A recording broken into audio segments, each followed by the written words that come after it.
"A toast," my daughter-in-law said, lifting her glass. Her lips curled into a smile too sharp to be mistaken for warmth. "To the mother-in-law who always pays, but will never be a real mom." The table erupted in polite laughter, all except one, my son. He froze, caught between loyalty and shame. I didn't flinch. I didn't break. Instead, I reached into my purse, pulled out a small brass key, and placed it on the table. It clinked against the glass surface like a gunshot in the quiet. Then a folded note. My son's hand trembled as he opened it. His face drained of color. "Mom," he whispered, his voice hollow, "tell me you didn't do this?" But I had, and now he and she would finally understand. Backstory: the giving years. 15 years, that's how long I carried them. When he married her, I welcomed her like the daughter I never had. I covered deposits for their first home, signed as guarantor when the banks hesitated. I paid hospital bills, tuition, and every crisis that seemed to appear whenever their savings ran dry. She smiled at me back then, called me mom, held my hand at dinners, but affection is cheap when you're buying it with someone else's wallet. Over the years, the smiles thinned. Gratitude soured into entitlement. Soon, I wasn't her mom, I was her ATM. My son, he was blind. Or perhaps he chose blindness because it was easier than facing the truth. Discovery: the cracks in the mask. The first sign was small, a forgotten phone left unlocked on the kitchen counter. Her laughter, sweet but laced with poison, as she messaged a friend, "She pays for everything, even our groceries. I swear it's like having a sponsor." But she'll never be my real mother. That title is reserved for my children's mom, me. I stared at the words until the letters blurred. Later came the sharper blows, whispers caught behind closed doors. A slip during an argument.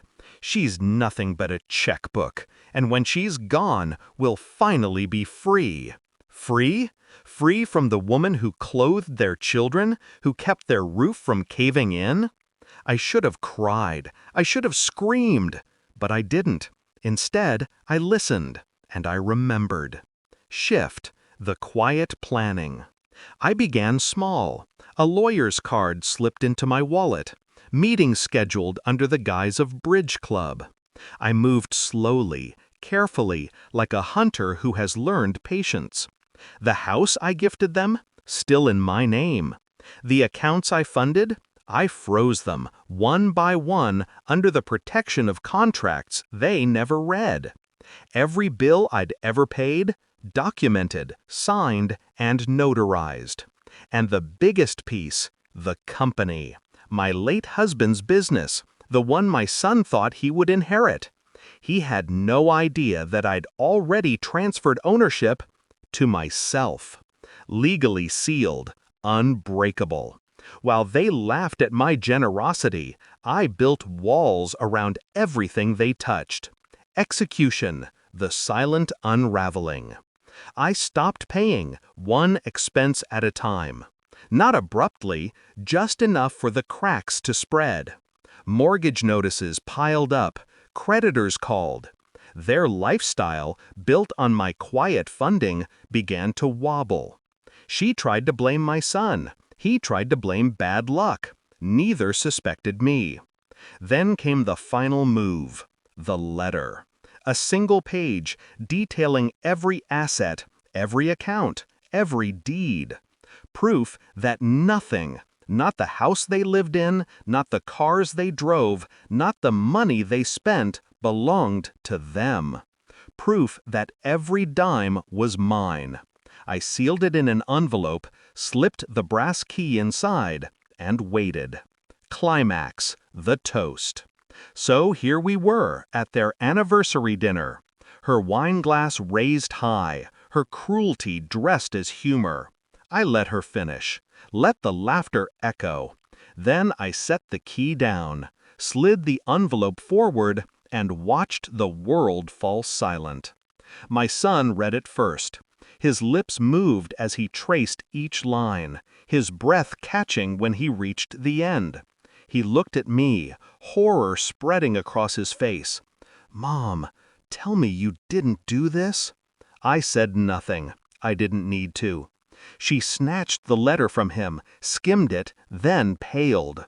Her hands trembled as realization bloomed. What is this?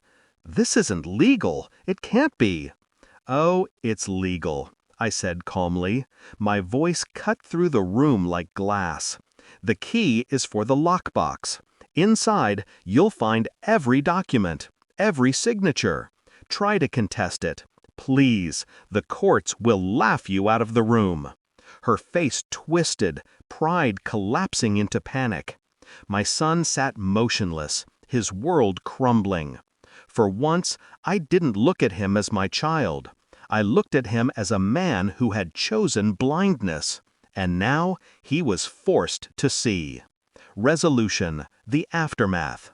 I stood, smoothed the wrinkles from my dress, and pushed back my chair.